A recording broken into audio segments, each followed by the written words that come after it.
Hey guys, so I want to do a quick video on how I got to 5K a month in high ticket sales, and I was able to go and travel and work remotely and live the life of my dreams. Now, 5K is just the starting point. Okay. 5K is very achievable. I know people making 10, 20, 30, 50, even at age 18. Okay. So it's very, very achievable. Okay. Fast. High ticket sales basically is people selling info products or coaching. So a lot of them are the classic fitness coaches you might see online, which could be like a smaller group, smaller company, or it could be something like V-Shred, where you've got a bigger company and then you've got like multiple sales closes. Um, for example, we have this YouTube channel, FitX Velas, where he talks a lot about like self-development, dating type stuff, and he actually runs a personal brand, help with personal branding, right? So, for example, if he gets a lot of people that are interested in his service, then at a certain point he's going to need to hire some help. Okay, so he's going to need to hire someone to take the sales calls, to do the outbound dial, isn't to dial the leads, and so on. So that's basically what it is. So when we say high ticket sales, we're typically referring to non-corporate sales, which are around like influencers, YouTube channels, and typically it's selling some sort of coaching, whether that's fitness or relationship or dating, or how to make money with drop shipping, or how to make money with how to be a private chef. It's some sort of like coaching service, right? Okay, moving on. What you need to succeed and get to at least 5K and beyond is mindset. Basically, with these types of sales, like you're not selling phones or camera. This is very much a identity sale. Okay, you're selling someone who may not believe in themselves, and you're getting to them to a point where they do have at least that faith and that courage to take the steps forward. Okay, so it's it can be very heavy at times. You have to deal with people's emotions, listen to them, really understand the person that you're speaking with, and hold them to this higher standard. Okay, so it's not easy. I mean, it's easy to get into it, but it's not easy to actually win at it. Okay. Relationships and network is what you're going to need in order to succeed, because you're not going to be applying to jobs as much in the typical way as you would where I'd go on a job site and I'd send in an application. This is more relationship and people based, and I'll show you exactly how to do that. But if you have this, then you can actually leverage your network to land more offers, to get help, to get support, and and be in contact with more business owners. So definitely something you need. Skills, obviously, because if you don't have skills, you can't close a deal. So communication skills, objection handling skills, how to run a sales call. We're going to touch on these briefly. And yeah, that kind of stuff. Um, Job offers or job offer. Okay. Moving on to mindset. So we're going to talk a bit more in depth. Sales is listening. So it's not about just pitching your product. Like I mentioned earlier, you need to really take the time to understand this person, why the things that they've tried hasn't worked, where they're coming from, their angle, maybe why their mindset is wrong or challenging them when needed. Okay. So yeah, there's a lot of listening involved. You need to be very, very attentive. There is a bit of a competitive mindset. If you want to land on the best offers, if we're talking like 5K a month, it's not super competitive. But the higher you go, everyone wants to work on the bigger offers where they're making 10, 20,000 a month. So yeah, it's going to be demanding. The businesses are going to require, they're going to look for the best people. Because let's say they have two people, each getting 100 sales calls a month. One guy's closing 30%, one guy's closing 40%. How much does that 10 extra deals per sales rep per month equate to, right? It could be like 10, 20, like could be like 30, $50,000, right? So that is money that they're going to be losing if they don't have the best person. Now, it's not just about having the highest close rate. Like that's one example. But yeah, it can get pretty competitive. Okay. Work ethic, obviously, is with competition goes work ethic.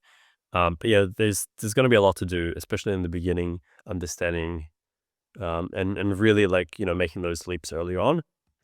Handling ups and downs.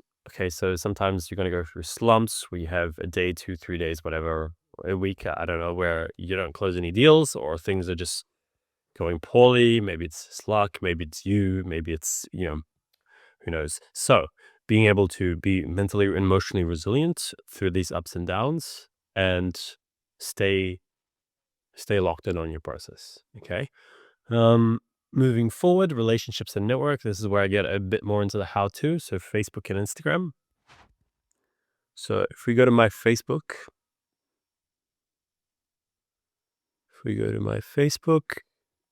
you see I have, okay, let me just scroll so I can prove my point. Okay, so I've got this guy. He's like some sort of entrepreneur. He helps fitness businesses scale. Actually, let's keep going. So I need to cut this out. Okay, so I got this guy, Daniel Smith. Okay, he's talking about high ticket closing. And as you can see, he's making lots of posts on Facebook. All right, because this is where the people are communicating and networking. Okay, so then if I click on our friends, you'll see I have like 400 mutual friends with Daniel Smith, 446 mutual friends. Okay, most of these people are sales reps. Now, if I start forming a relationship with this guy and this guy and this guy, right? Like suddenly I know more and more people. Now, how do I do that? Excellent question. I do that by engaging on posts. So they have a lot of engagement posts. They make statuses and then people respond to them, right? I could make my own posts, which I used to do all the time. Okay. We have some of these Facebook groups, which are more for a good place to connect. You can see people are asking questions, sharing wins, just connecting in some form or manner. Okay, so that's like a starting point. I can recommend you a list of people that you should connect with, but yeah. And then we have things like these sales communities, which are in school. I don't know if you've used school before, but it's basically an educational platform for, you can basically like hold your own course, right? There's like a YouTube Academy, closing, how to become a tech leader, right? There's like all these different types of groups, right? Now, some of the communities are free, some of the communities are paid, but it's been around for the last 2-3 years. Now, in these communities, you'll see that there's a lot of people engaging posts, regular posts. But then you have things like you'll have people sharing their teachings. So like I'll be able to learn sales from this guy. I'll be able to learn sales from my old mentor, Jimid. So he's restructured everything. But yeah, we have all the classes here. And this is where you can learn how to run a sales call, how to learn objection handling. Typically, most of these communities, especially the paid communities, they'll have coaching calls where you can practice your skills. Okay. So I've got like coaching, how to do the introduction, how to do the motions, how to do a good discovery. Like there's lots of different things, right? So you'll be learning from people like these leaders in the sales community, and you'll be able to engage with other people, form relationships, help each other out, share calls, etc. Now, the good thing about this is when people see that you're doing the work, if people see that you're, thinking, you're reflecting, you're working, if you're doing something to move towards being like a high value, successful person, people will see this and you're much more likely to actually be able to land a role. Okay. So some of my, one of the recent fitness closing offer I sold on was because I just connected with the guy. We were chatting for a while. We were chatting about something completely irrelevant, carols. And then he came to visit the city I was in, just by chance. And then we caught up and yeah, eventually like a month later, kind of, he helped me out. Okay. So skills, understanding the structure, skills is the next part. So we've touched briefly upon this, but you need to understand the structure of a sales call. All right. So typically in the beginning, and there are many ways to approach this, but typically in the beginning, it's something like set an agenda, setting an agenda, doing a discovery, going through emotions, pitching, closing, handling objections as you go along. Um, you'll also get you might get a bit of objections at the end as you're closing, depending on how you run the sales call. But yeah, there's going to be a lot of things, right? And I recommend learning this from people who already have a process to follow. Okay. Objections, you're going to get a lot of fear of failure and trust. Okay. So a lot of online space, people, still think a lot of things are scams, which I used to think 4 or 5 years ago until I opened my eyes. And then then a lot of people are afraid, right? So as an example on weight loss, someone's been trying for 3, 4 years, like 4 or 5 years to lose some weight. They keep failing. They just can't trust themselves they just had this fear that they're not going to be able to succeed, right? So a lot of that is going to stem from this. Or maybe it's they're looking for some sort of magic pill, and maybe you're going to need to reframe that and destroy that belief, and make them take accountability and ownership, which is, yeah, it's going to be there's going to be a balance of that. But being able to address this fear of failure is one of the most common objections. Then you get other objections like, I don't have the money, or I have the money, but I can't spend it, which would be more of a value objection. And then you have, you've got all these types of objections. You get a partner objection. I can't spend money without consulting my partner. And in some cases, this might be just like a smoke screen, a facade, or in some cases, this might actually be genuine. But yeah, yeah. So objections, that's something you'll need to get competent with and excel at. Role playing with other sales reps. Now, if you've joined some of the communities, if you've connected with people, you might do a bit of role plays on coaching calls, but you'll also be able to do role playing in your own time. And this is something I recommend doing as much as possible when you start out. You should be doing this like basically nearly every day, right? So this is just training repetitions, getting practice for the real sales call.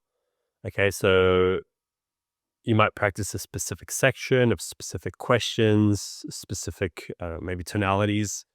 Depending on your training method, you just practice things that need to improve. Okay, and there's always going to be something to improve in sales because it's like you can keep getting better and better. Okay, role playing training calls.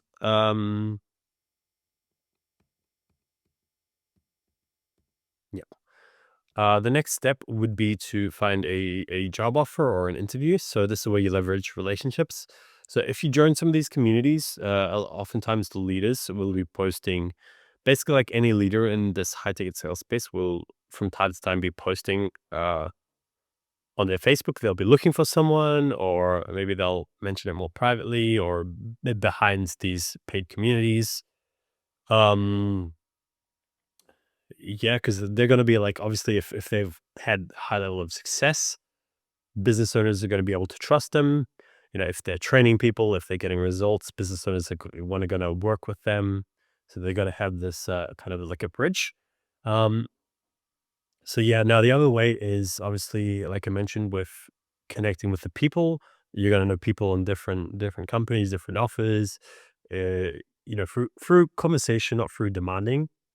You're going to find out what they do. Maybe you're going to get a chance to see if they're hiring, or maybe they're going to reach out to you. This does happen, okay? Like it might not sound like it in the beginning, but if you think long term, it's gonna start clicking. You're gonna see how this actually works. Okay. Now, if you need a job tomorrow, then yeah, this is gonna be a bit tricky. So you'll need a bit of time, right? It could take a week. It could take 4 weeks. Um, Now a lot of these companies, they don't do resumes. They do, well, some of them do, but we do what they call introduction videos. So I'll show you one from last year. This was earlier on. So I'll just play it. I think my mic should get the volume in. Hey, I'm Stefan, an experienced closer with over 500 calls under my belt. I worked on a range of offers, including my most recent offer in the wealth creation niche, where I had a 30% close rate. I'm a lifelong learner, continuously investing in improving and my own development. The commitment I have to the businesses I work with is unmatched. I constantly strive to outperform yesterday's results, and I take full ownership of any role I work in. So if you're looking for someone who's highly capable, reliable, and operates with the utmost integrity, I'd love to chat with you further about this role. Okay, and then I've got another one here. The lighting isn't as good. This was a more updated one, a more recent one. Now, if you can notice a few things I just want to go over, is I talk about my experience, my skills, my value, and my drive. Now, if you don't have sales skills, obviously you're just gonna use what you can, what is closest to it. Like if you've worked at McDonald's or in some sort of shop, you're gonna leverage. You're gonna find skills that you can leverage that will show that you succeed in sales. Okay. Now I'm also obviously like I'm dressed kind of nicely. The background's not perfect. It could be better. The camera could be better, but at least I look clean. At least I look presentable. At least it's not like chaotic, right?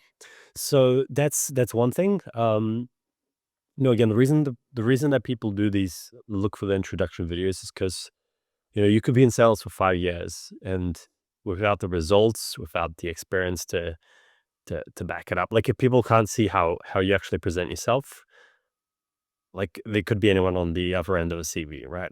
So this is just like a way to screen people. Interviewing, when you do get interviews, you're gonna highlight your skills. You gotta come in with like a mindset like, I'm gonna fuck this up. I'm gonna be the best, right? You need to have this like strong attitude when you're starting out. Um, Not arrogance, but the strong belief in yourself that you're gonna um you're gonna need the strong belief in yourself that you know what the fuck you're doing and that you're gonna be able to get results, okay? Because that certainty, that conviction is gonna carry on to the business owner. And that might take some time for you to develop. Okay. So if a business owner thinks you're kind of iffy, half in, without the mindset, you're fucked. Now, reviewing your calls, I use this tool OBS where I record, well, I'm recording this now, but I recorded my interviews and then I was able to look back and see where I was going wrong. Okay. So it's a good way to, and obviously you want to also, you want to record your sales goals. We'll get into that. So, reviewing your interviews, seeing where you're going wrong, seeing where you could do better, and just continuously improving. Okay. And if you do have sales calls recordings, you're gonna want to send this to the manager, the business owner, right? Because sending an actual sales call will be the best way of showing and demonstrating how you sell rather than telling them, right? Because they're going to have hard evidence. Now, of course, if you do this, please, please, please remove the sensitive information from the call, as like the credit card number and that kind of shit. Okay, just chopping something in here because I forgot to add it in. So in terms of actually getting to a certain amount of income, you're going to need to screen the businesses for how much revenue they're doing a month, or you're going to need to know how much money the other sales rep is doing. So like how much revenue the company is doing, how much comms the other sales reps are earning, how many calls per month can you expect if you are closing, or how many leads are in this year, and something like this. You want to get an idea of what what resources you have to work with. So let's say that you're going for a closing role and the company's doing 25K a month, then you should leave, because even if you close 25K, you're only going to be making 2,500 in calls. Best case scenario, right? And a lot of businesses will be like, oh, we're going to get to 100K in 3 months. Like, I would recommend against this unless you're extremely experienced, because these businesses always take longer to scale than they say they will. Now let's say they're doing like 50K a month, right? And you get 10% of the deals you close, then technically you could get 5K, best case scenario, but it's still kind of risky. Okay. Now, if you go for a company that is doing like 200K a month, they've got 2 sales reps, they're looking for a third, like you have proof of concepts, could be worth moving ahead with, right? Um, Breaking down some of the math on how you're actually going to get to 5K, 10K, whatever. Let's say that the company can get you 100 calls a month. Okay. Let's say you close at about 25% equals 25 deals per month. Let's say the average price point is $3,000. So 25 times 3 is 75K. And at 10%, you'll be getting 7,500. Now, in practice, people do payments plans, they default. Sometimes you downsell. Sometimes you might sell a higher, sell a higher package. So there's a lot of variables here, but these are just some of the things that you need to be aware of. How much revenue the company is doing. Then there are also other questions like, how do they pay out payment plans? What happens if you leave before a payment plan? There's a lot of things that you should be aware of. I feel free if you do end up interviewing and you're kind of curious, feel free to drop me a message because I can help you out here. Next steps. If you're looking for a bit more info, if you have any questions, you can drop a comment. Also reach out to me on Facebook or Instagram. I'm happy to help. If you're looking for some further resources, there's A+ Offers by James Lawrence. He teaches you more of the skills. He has a 2-hour masterclass deep dives on landing offers, networking training, more of what we talked about. Fitness Sales Inner Circle is the group I was referring to. It's a monthly subscription. And then we have Objection Box by Bill Walsh. Some of my friends have gone through that and have had really good results. Okay. Also Daniel Smith. Okay. So DM me for more communities. I'm happy to point you in the right direction free of charge. And that's that. This was a really fast-paced video, but I hope you got some value out of this. And yeah, reach out to me.